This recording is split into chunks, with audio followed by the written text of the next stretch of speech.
તિલકવાડા તાલુકાના રોજનાર ગામે પત્ની અન્ય પુરુષ સાથે નૈતિક સંબંધ રાખતી હોવાનું વહેમમાં રાખી પત્નીનું દંડા મારી પતિએ ખૂન કરી દેશ લાશને બાળી દેતા પતિ વિરુદ્ધ તિલકવાડા પોલીસ સ્ટેશનમાં ખૂનનો ગુનો દાખલ કરવામાં આવ્યો છે। તિલકવાડા તાલુકાના રોજનાર ગામે આરોપી પતિ કંચન ડાહિયાભાઈ તડવીએ પોતાની પત્ની લલિતાબેન કંચનભાઈ ડાહિયાભાઈ તડવી પર પુરુષ સાથે અનૈતિક સંબંધ રાખતા હોવાનું વહેમમાં રાખીને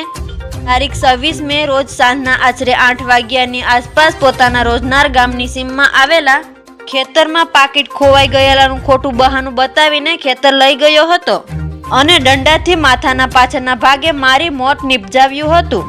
કોઈને ખબર ન પડે તે સારું લલિતાની લાશને ખેતરમાં લાકડા ભેગા કરી સળગાવી દઈને લાશનો નિકાલ કરી દીધો હતો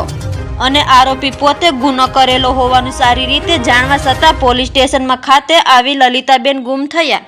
અંગેની જાહેરાતની ખોટી માહિતી આપી હતી। તિલકવાડા પોલીસ સ્ટેશનમાં આરોપી પતિ કંચન તડવી વિરુદ્ધ ખૂનનો ગુનો દાખલ કરવામાં આવ્યો છે, જેની તપાસ સંજય શર્માના